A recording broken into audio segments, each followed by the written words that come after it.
In this video, I'm going to show you how you can pay on Payoneer. So from the main page of Payoneer, we want to click on Pay, which is the third option right here to the side. And I'm going to explain the different types of payment options.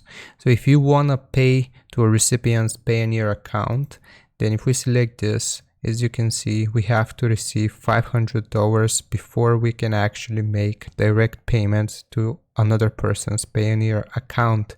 However, there's another way of how we can do this. If we go back, then we see this option, Pay to a recipient's bank account. So we want to click on Manage Recipient Accounts.